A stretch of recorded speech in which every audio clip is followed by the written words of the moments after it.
बिस्मिल्लाहिर्रहमानिर्रहीम। अस्सलाम वालेकुम नाज़रीन कराम, मैं हूं मखदूम शहाबुद्दीन और आप देख रहे हैं मेरा फेसबुक और यूट्यूब चैनल। उम्मीद करता हूं अब सब लोग बखैर आफियत होंगे और जहां भी होंगे अपने अहले खाना समेत खुश भी होंगे और महफूज भी। नाज़रीन कराम, एक बहुत बड़ा ब्रेक थ्रू हुआ है और वो खबर आई है जिस खबर का पूरी पाकिस्तानी कौम को इंतज़ार था। बैकडोर राबतों का बाज़ाब्ता बाकायदा आगाज़ हो गया है और कुछ मीटिंग्स हुई हैं। ये कुछ मीटिंग्स GHQ में हुई हैं और कुछ अहम तरीन सियासी बैठकें लगी हैं। इस सब के अंदर पाकिस्तान तहरीक इंसाफ को मुख्तलिफ तरीक़ों से अप्रोच किया जा रहा है और इस सब में कुछ नई डिटेल्स भी आई हैं। पाकिस्तान पीपल्स पार्टी क्या कुछ करती रही, अब पाकिस्तान तहरीक इंसाफ JUI के साथ बैठने लगी है और आज एक इंतहाई अहम तरीन मीटिंग है PTI की और खान साहब की तरफ से भी एक मूव है।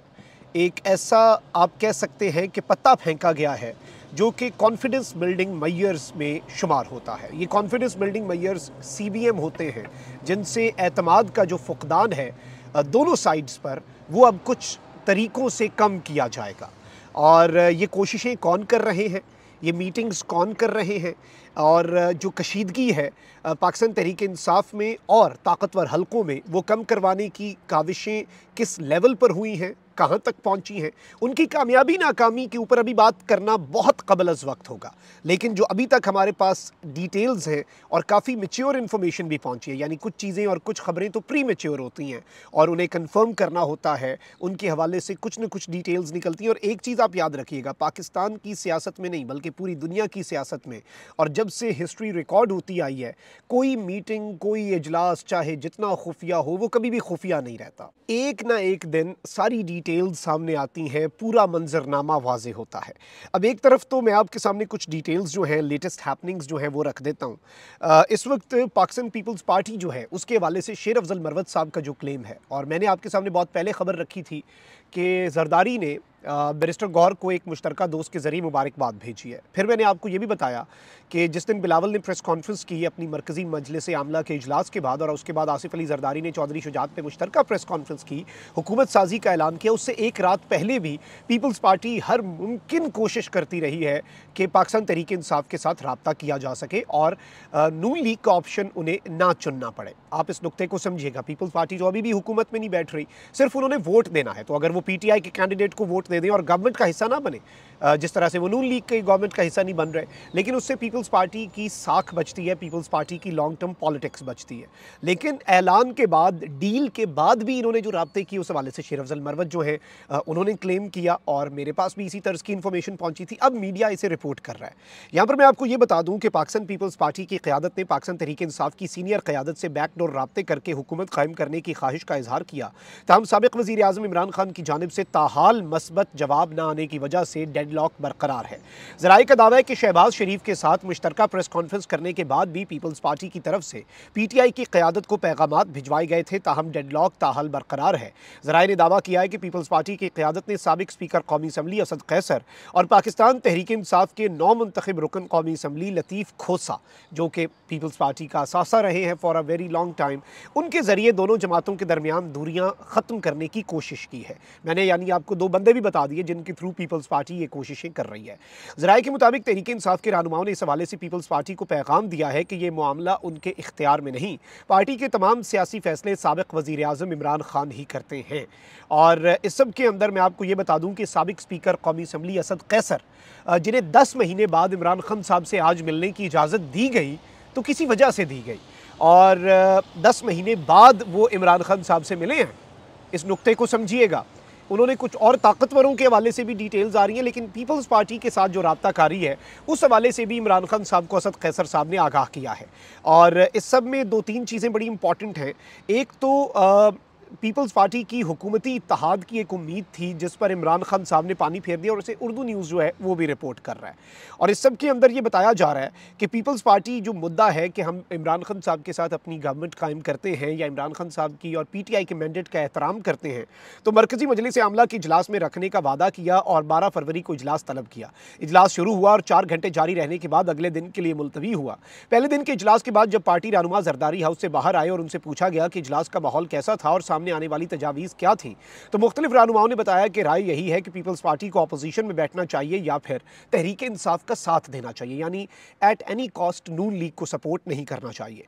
अगले दिन यानी मंगल को जब इजलास शुरू हुआ तो दूसरी जानिब अडियाला जेल में मुख्तलिफ मुकदमात की समाअत के दौरान इमरान खान की सहाफ़ियों के साथ गैर रस्मी गुफ्तगू हुई और उसकी खबरें ब्रेक होना शुरू हुई। इस गुफ्तगू में इमरान खान ने वाज़े तौर पर जब यह ऐलान किया कि नून लीग और पीपल्स पार्टी से किसी सूरत भी बातचीत जो है वो नहीं होगी गवर्नमेंट फॉर्मेशन के लिए, ये खबरें सामने आने की देर थी कि पीपल्स पार्टी के मीडिया सेल की जानिब से बिलावल की प्रेस कॉन्फ्रेंस का दावतनामा मीडिया को जारी कर दिया गया। यानी Bilawal was waiting for this time, और जैसे ही, यानी टाइमिंग समझिएगा, जैसे ही खबर आई खान साहब ने हाथ खड़े कर दिए कि नहीं हमने मीटिंग करनी, इधर से बिलावल की प्रेस कॉन्फ्रेंस का दावतनामा दे दिया गया और इन्होंने नून लीग की हिमायत करने। और इसमें मैं आपको ये भी बता दूं कि जब इजलास के अंदर ये मुशावरत जारी थी, इजलास में चंद रहनुमाओं ने पीपल्स पार्टी और तहरीक इंसाफ के इत्तेहाद की जब तजवीज़ दी और उसी वक्त थोड़ी देर के बाद जब इन्हें पता चला इस खबर का, तो इसमें ये मैं बता दूं कि उसके बाद इनकी उम्मीदों पर अच्छा खासा पानी फिरा और इनकी सारी डिस्कशन जो है वो मल्टीप्लाई बाय ज़ीरो हो गई। अब यहाँ पर जो मौलाना फजलुर रहमान साहब हैं, उन्होंने कल एक इंतहाई अहम तरीन अनाउंसमेंट की है और मौलाना फजलुर रहमान साहब ने इस्टेब्लिशमेंट के ऊपर अपनी तोपों का रुख जो है वो कर दिया है और इस्टेब्लिशमेंट के ऊपर मौलाना फजलुर रहमान साहब ने मुकम्मल तौर पे गोलेबारी की, नून लीग के ख़िलाफ़ अपोजिशन में बैठने का फ़ैसला किया और उन्होंने पीटीआई के लिए नरम गोशा जो है उसे ज़ाहिर कर दिया।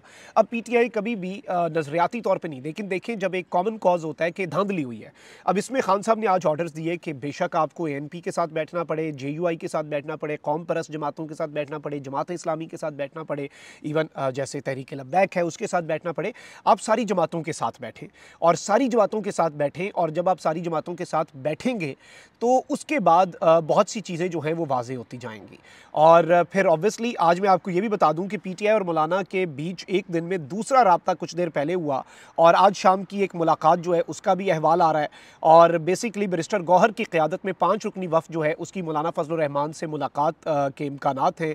वफ़द में बैरिस्टर गौहर, असद कैसर, बैरिस्टर सैफ और अखुंदज़ादा हुसैन अहमद शामिल हैं पीटीआई की जानिब से जेयूआई को।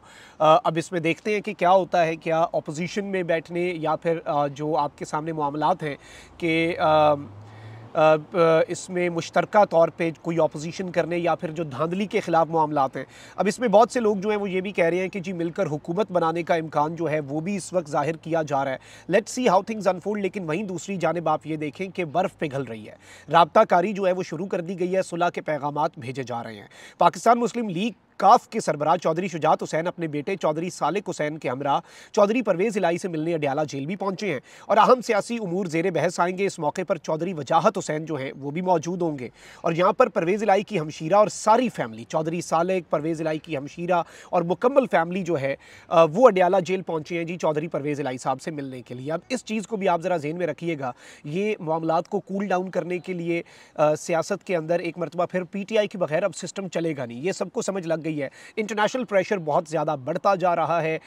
एक दिन में हर घंटे के बाद कोई ना कोई इंटरनेशनल मीडिया आउटलेट जो है वो पाकिस्तान के ऊपर और निज़ाम के ऊपर, सिस्टम के ऊपर, इस्टेब्लिशमेंट के किरदार के ऊपर और फिर इस्टेब्लिशमेंट की बदतरीन शिकस्त के ऊपर बात कर रहे हैं, खुल के बात कर रहे हैं। पूरी दुनिया इसके ऊपर अब चुप होने का नाम नहीं ले रही।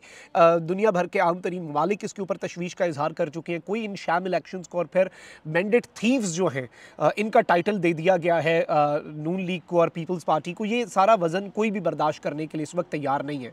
देयर इज़ अ रीज़न कि ख्वाजा साद रफ़ीक ने कौमी हुकूमत की बात कर दी। अब उस चीज़ को भी ज़हन में रखिएगा, ख्वाजा साद रफ़ीक कह रहे हैं कि किसी जमात के पास मैंडेट नहीं है, कौमी हुकूमत बनाते हैं, यानी शहबाज शरीफ भी माइनस, पंजाब में मरियम इंजॉय करे लेकिन केपी में पीटीआई, सिंध में पीपल्स पार्टी, लेकिन विफाक में एक कौमी हुकूमत हो, सब मिलकर मुल्क के लिए और मुआशी मामला ठीक करें और कुछ अरसे बाद इलेक्शंस हो जाएं। अब ये भी एक नुकता है। लेकिन जहाँ पर मैं आपको ये बता दूँ कि ये पीपल्स पार्टी ने, आपको लगता है कि अपने तय राब्ता कर लिया पीटीआई के साथ कि हम आपको वोट देते हैं, आप वज़ीर आज़म ले आएँ, ऐसा नहीं है। जेयूआई इमरान खान साहब को मिस कॉल्स क्यों दे रही है? There is a reason. अब इस्टेब्लिशमेंट के साथ पीटीआई के राब्ते जो हैं इनके हवाले से कुछ चीज़ें मैं आपके सामने रख दूँ। वसीम वासी साहब हैं, जर्नलिस्ट हैं, उन्होंने क्लेम किया है कि इनडायरेक्ट राब्ते हुए हैं और दोनों साइड्स को कहा गया है कि आप दोनों साइड्स जो हैं यानी कि खान साहब और इस्टेब्लिशमेंट दोनों ज़रा लचक दिखाएं, अपना अपना दोनों साइड्स जो हैं, दोनों फ़रीक़ैन जो हैं वो अपने मौक़िफ़ को और अपने मौक़िफ़ को नरम करें दोनों साइड्स, और खान साहब जो हैं वो मुखालफत को या एंटी इस्टेब्लिशमेंट इस्टेब्लिशमेंट अपने नैरेटिव को बहुत ज़्यादा आप कह लें कि हाई लेवल पर ना लेके जाएं, बहुत ज़्यादा उसे एक लिमिट्स के आगे ना जाएं। और इस्टेब्लिशमेंट को कहा जा रहा है कि आप पीटीआई के मैंडेट को कबूल करें, केपी में भी पीटीआई को खुल के गवर्नमेंट करने दें और विफाक में भी पीटीआई का ही वज़ीर आज़म का कैंडिडेट होना चाहिए।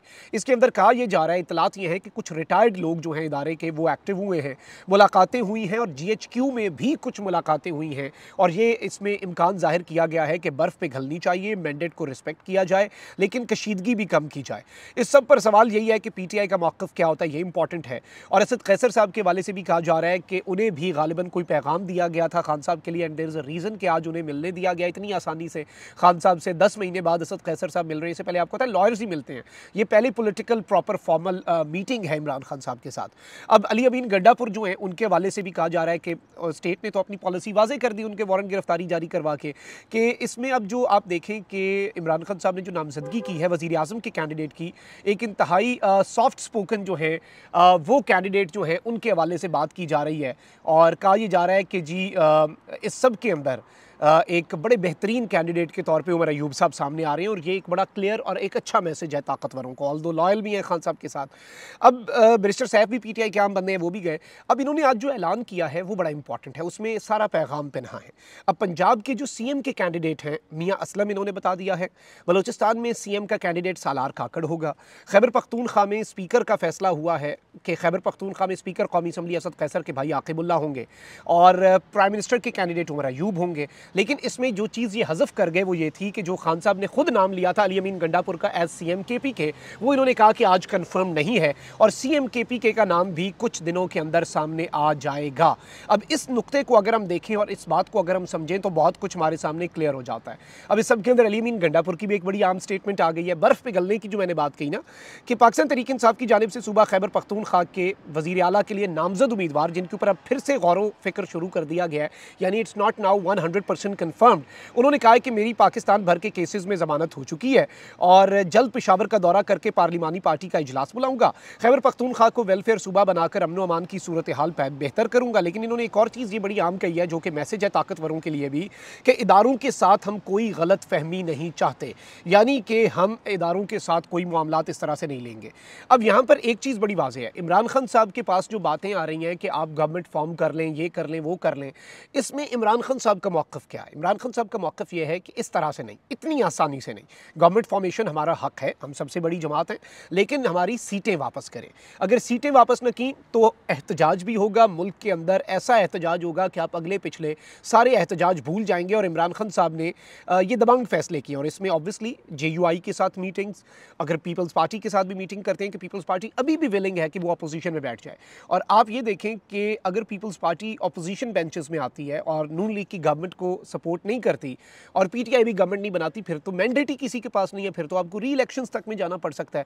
तो इसका हल एक ही है, हल ये है कि इमरान खान साहब का पहला मौक़िफ़ है कि मेरी सीटें वापस की जाएं। मेरी जो मैंडेट पे डाका डाला गया है, जो धांधला प्रो मैक्स किया गया है, वो धांधला प्रो मैक्स आप ख़त्म करें। Now this is something very very very important और इस नुक्ते को आपने समझना है, इसी के इर्द गिर्द सारी बात होगी। लेकिन कुछ पॉजिटिव इंडिकेटर्स हैं। उमर अयूब की तैनाती एक पॉजिटिव इंडिकेटर है।